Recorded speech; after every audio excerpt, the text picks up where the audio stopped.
കള്ളാറയിൽ car നിയന്ത്രണം വിട്ട് ഓട്ടോറിക്ഷയിലും കാറിലും ഇടിച്ച അപകടമുണ്ടായി. 2 ഓട്ടോറിക്ഷയും 2 കാറും ഭാഗികമായി തകർന്നു. കാർ ഡ്രൈവർക്ക് പരിക്കേറ്റു.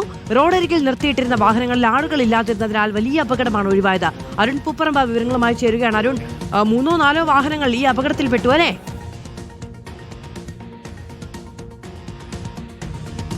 മധു, 4 വാഹനങ്ങളാണ് ആകെ ഈ അപകടത്തിൽപ്പെട്ടത്. കാസർഗോഡ് കള്ളാറിൽ വെച്ചാണ് ഈ അപകടമുണ്ടായത്. രാജപുരം ഭാഗത്ത് നിന്നും മാലക്കല്ലിലേക്ക് പോവുകയായിരുന്ന ഒരു കാർ നിയന്ത്രണം വിട്ട് ആദ്യം റോഡരികിൽ നിർത്തിയിട്ടിരുന്ന ഒരു ഓട്ടോറിക്ഷയിലേക്കാണ് ഇടിച്ചു കയറിയത്. ആദ്യം ഇടിയേറ്റ് ഓട്ടോറിക്ഷ ഉൾപ്പെടെ മറ്റ് 2 വാഹനങ്ങളിലേക്ക് കൂടി ഇടിച്ചു കയറുന്ന സാഹചര്യമുണ്ടായി. അങ്ങനെയാണ് ഈ 4 വാഹനങ്ങൾ, 2 ഓട്ടോറിക്ഷകളും 2 കാറുകളും ഭാഗികമായി തകർന്നത്. അതോടൊപ്പം തന്നെ ഈ റോഡരികിൽ നിർത്തിയിട്ടിരുന്ന വാഹനങ്ങളിൽ ആരും തന്നെ ഉണ്ടായിരുന്നില്ല. അവിടെ നിർത്തിയിട്ടിരുന്ന ആൾക്കാർ അപ്പുറത്തേക്ക് പോയിരുന്നു. അതുകൊണ്ടാണ് വലിയ അപകടം ഒഴിവായത്.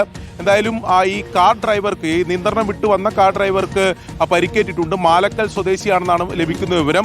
സമീപത്ത് ഒരു ആശുപത്രിയിൽ പ്രവേശിപ്പിച്ചിട്ടുണ്ട്. പരിക്ക് ഗുരുതരമല്ല എന്നതാണ് ഇപ്പോൾ മനസ്സിലാക്കാൻ കഴിയുന്നത്. എന്തായാലും 4 വാഹനങ്ങൾ ഈ അപകടത്തിൽ ഭാഗികമായി തകർന്നിട്ടുണ്ട്. മധു, അരുൺ പൂപ്പറമ്പയാണ് വിവരങ്ങൾ നൽകിയത്. കാർ നിയന്ത്രണം വിട്ടാണ് അപകടമുണ്ടായത്. നോക്കൂ, ആ വാഹനങ്ങളൊക്കെ അതിന്റെ ഈ ബോണറ്റൊക്കെ പൂർണ്ണമായും തകർന്നു പോയിട്ടുണ്ട്. അപ്പോൾ അത്രയും കടുത്ത അപകടമാണ് ഉണ്ടായിരിക്കുന്നത്.